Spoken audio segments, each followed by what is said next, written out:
Is 9G going for 2x2? You don't need turtle legs. You don't need What the is turtle- happening? When did 9 get on the roof? I'm so curious what 9G is doing. Oh, are the pigs gonna come through the portal? And look at 9G! Oh my god, it's working. That is kidding.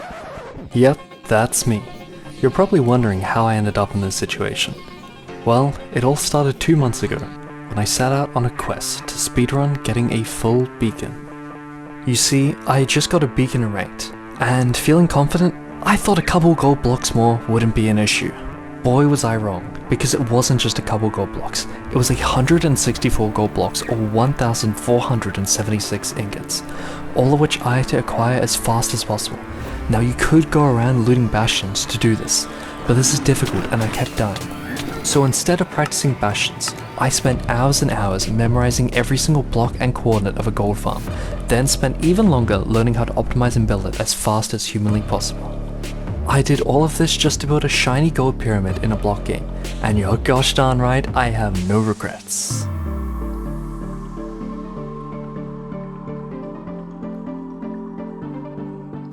I started forming my plan when I heard about Scuffed percent. Have you always wanted to play in a Minecraft event? Yes! Have you always wanted to try most percent? Yes! Do you live in a time zone that sucks? Yes, that's me! Scuffed percent is the ultimate for fun tournament. There is no skill required to play at all. It was perfect. The tournament itself went for 14 hours, with a total of 7 different time slots being played. In each seed you would play for 2 hours and be awarded points based on every advancement you get, with more difficult advancements earning more points. But I had no concern over winning or getting points. As soon as the tournament was announced, I started planning. You know a plan is crazy when the first step is to literally finish the game, but that is exactly what I had to do to complete this challenge. Oh my god, where we're going? Oh. Everyone drops their good luck as we load into the seed. I spawn right next to the super berry desert temple, and then I head down and steal all its goods. I then make my way to the village to steal a bed and their entire food supply. Little gunpowder and bread builds strength. Then I use the same environmentally friendly strategy to eliminate 3 trees. I craft the tools I will need: iron pickaxe, stone axe, shovel, bucket, a lot of bread, and a boat. Then collected some flint from the river and made my portal to enter the nether. I used the E number to find out what direction the bastion is in and spot the nether fortress across the lava lake. Making it to the bastion in 5 minutes is super good pace for this run. I traded the gold blocks on the left side of Good Gap stables, only to find myself still lacking string and obsidian, so I head over to the right side and trade another set of 10 gold blocks to reach 20 obsidian and a good chunk of string, before I leave the bastion and pearl over to the fortress. The fortress was pretty crazy, it kept looping back in on itself, and as a result I lost over 2 minutes just trying to find the blaze spawner. I used the last of my environment removing devices and collect the final rods I need before heading to the overworld to locate the stronghold.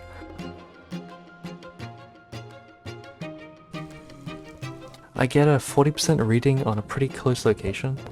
This means that my portal has a 60% chance to miss the stronghold entrance completely.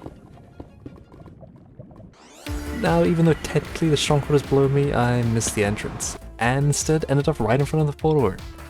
Those who have watched my content before are now cheering, as navigating the stronghold is normally my worst split. But luckily, I had found the portal room. What more was there to do? Oh wait, I'm going for a gold farm, there is more to do. I need to find a library so I can get paper and books, which are essential to my mission. So I'm forced to navigate the stronghold, which takes me around 5 minutes to find the library, and then another 2 minutes because I got lost and I didn't know how to get back. I craft my beds and enter the end. While I'm waiting for the dragon to perch, my natural inhuman Valorant aim locks onto an Enderman's head, probably calling me out for cheating because my aim is so good. They come over to make a formal complaint, but can't seem to reach me on this baby pillar. 20 seconds away from the max perch, the dragon is blown to smithereens by my 6-bed 1 cycle. Killing the dragon is the end of most speedruns, but for me this is where the game really starts.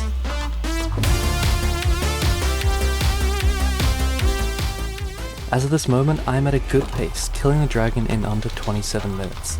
But now we are entering the most difficult and RNG heavy part of the run. So, first things first, I break all the fire around me, so no XP is lost. Then, I pick up as much of the XP as possible and craft some fireworks as a celebration. I pearl over to the outer end, adjusting my render distance to 32 chunks to look for an end city. Luckily, there is an end city with a ship super close, and I can even reach the ship with just one pearl.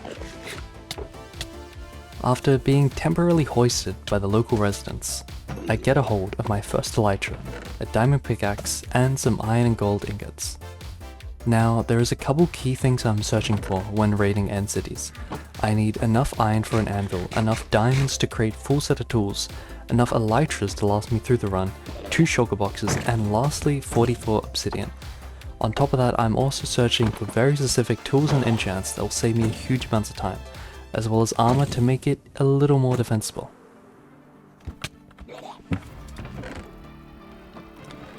Ending... I mean, it's kind of like not good, but it's acceptable. Huge, actually kind of huge.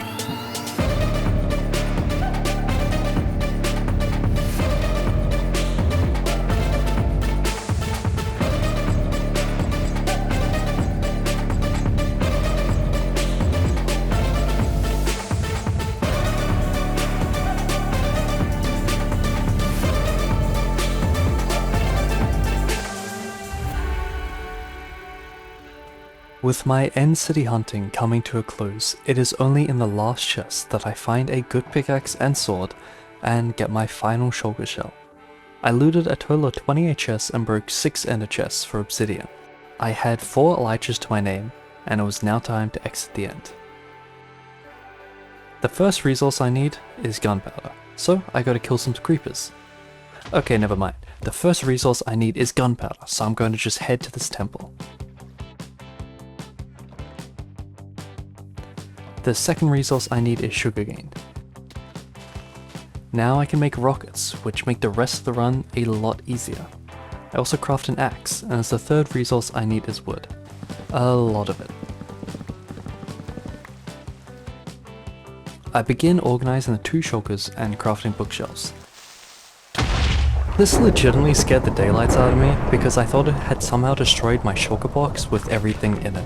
I start to fill in the hole out of pure nerves before I remember I am speedrunning and we have no time for scenery. I make an enchanting table and set it up, but I forgot the 4th key resource, lapis. Using a similar trick to how I found the diamonds before in the netherite video, I can find lapis beneath river clay by going 7 blocks in the positive Z direction and digging straight down. 11 lapis was not a lot, but I'd picked up some key components from the end city, so if I was lucky, 11 lapis would be enough. I also used the sand and the cobble I picked up to start smelting some glass. I need 3 important tools to build the gold farm. Anything with silk touch, an efficiency 3 on breaking 2 diamond pick, and a looting 3 sword. I'd got the first 2 from end cities, so I was only looking for the looting 3 sword to round off the set. If you didn't know, the first level 30 enchant on any sword is always looting 2, so this one was guaranteed. However, the next looting 3 is not. This one was pure skill. And incredibly lucky because I didn't have enough lapis to keep enchanting. Now that we have the tools out of the way, I start to collect the blocks I will need for the farm. I begin to deforest the entire area to acquire leaves and a bunch of wood.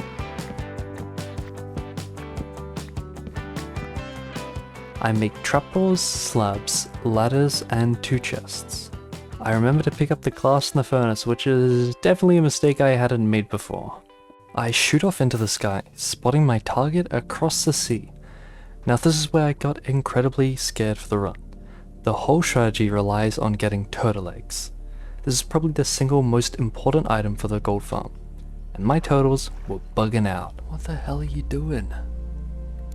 Neither of the turtles I bred were laying eggs.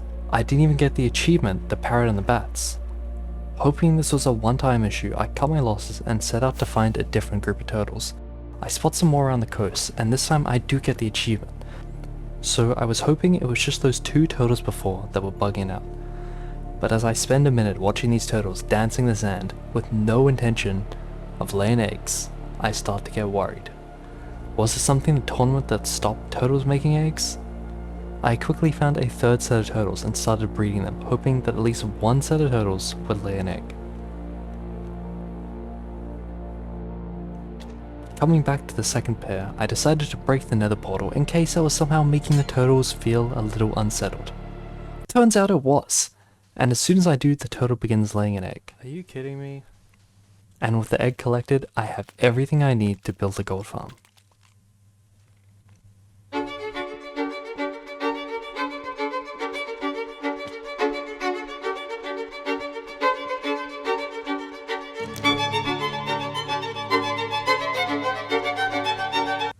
Okay, I lied. I realized while building the portal, I had lost some of the obsidian I needed. So this is the part 2 sequel.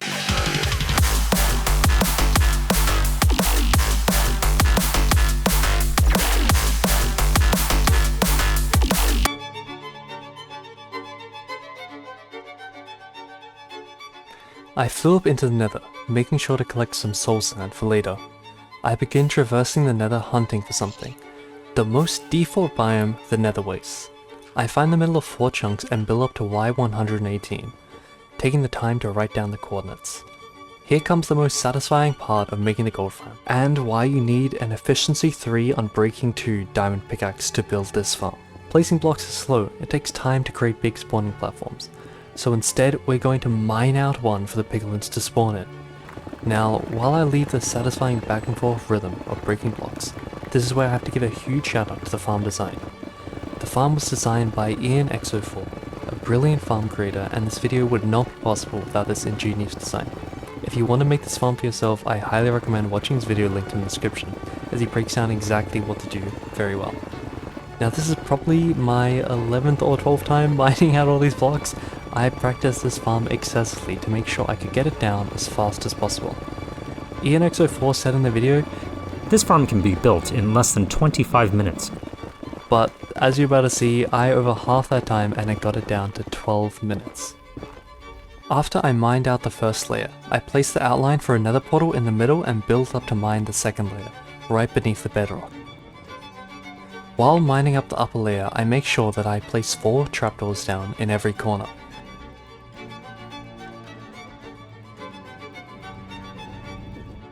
Then I light the nether portal and place a turtle egg and a final trapdoor here. Now that the bottom of the farm is finished, I use the ladders and an ender pearl to head to the roof of the nether, where I tower all the way up to Y245 and build a small platform.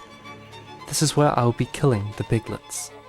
I build a nether portal 3 blocks up and create a chute for the zombie piglets, with a chest at the bottom so I can hit them. I do some quick math to figure out where the portals lead to in the overworld, then build up to Y191 and place a portal, followed by 10 blocks to a second portal. I build the walls of the pathway and add some slabs, before lighting both portals and entering.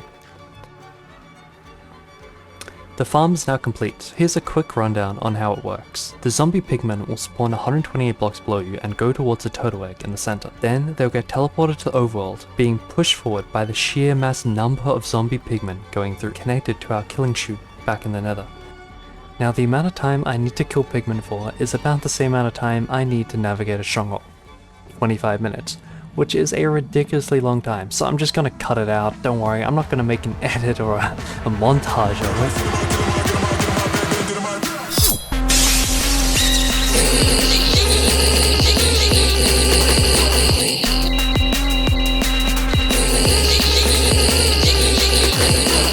Oh, almost. Wait, are they done?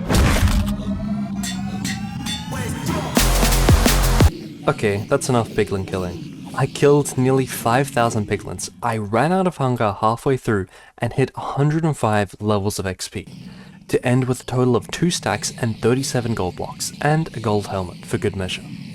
It was time for the final and most important part of the plan. Get a beacon. There's 20 minutes left before the tournament ends. This means I have to move fast. I pick up my stuff and enter the portal with all the piglins. I run through the horde and jump down. entering the bottom portal. I start flying through the nether. I need to find a fortress, but I can't see any spawners in my pie, which means there is none nearby. So I take a perfect nosedive. This tournament has keep inventory on, and while I didn't have to use it until now, this won't be the last time I'm thankful for keep inventory. So now I'm able to enter my original portal and go to the fortress nearby.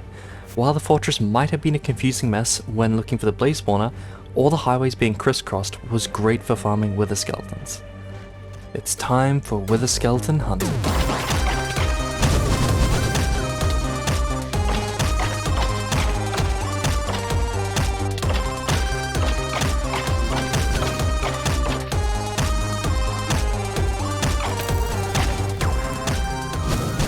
It takes me a while, but I managed to get all 3 skulls.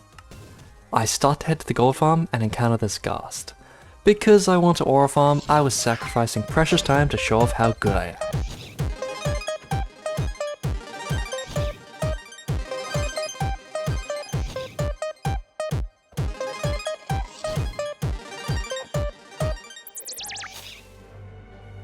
But that wasn't my worst aura farming mistake. See, I was going back to the gold farm because I thought it'd be great to kill the wither right next to it, against the nether roof, of course.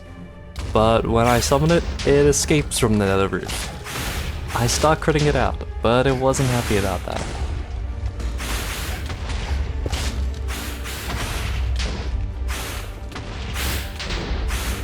Well, I mean, it's okay because I can just go back to the nether and kill it.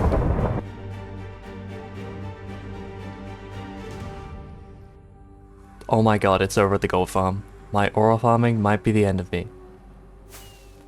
Now that the wither has escaped the roof trap, if it blasts its way into my gold farm, it can escape into the normal nether and I don't have the rockets or a bow to take it head on in an air battle. So if that happens, I will be doomed. I make it back and decide I shouldn't rush into battle. Then I rush into battle. As one of the commentators pointed out, Maybe put on the chest plate. What is with these players? okay, so now I'm in a real predicament. I only have 3 rockets left, not enough to travel 700 blocks in the nether back to my gold farm. I rocket into the air and pause to look around for sugarcane. I spot some, and as I'm going towards it, my elytra breaks. I have a spare and the gunpowder to make more rockets, but I was really starting to get worried. If I fail this challenge because of my own arrogance after all the time and the effort I put in, I think I might just have cried. But I have enough rockets to get back now, so it's okay. What the hell am I doing? Oh my goodness! Going back, I decide I will do the lame responsible thing and craft a shield for myself.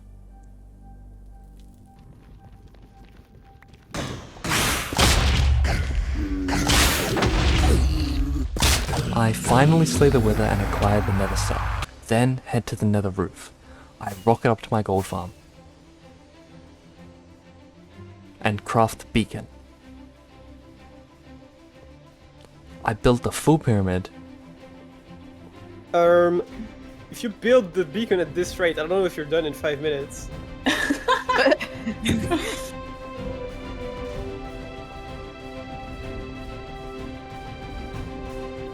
And do a quick 360 before placing it down. I had done it. After all this time, I had successfully speedrun a full beacon. So I did what any sane human would do after spending 25 minutes killing piglins. Why are we killing piglins again?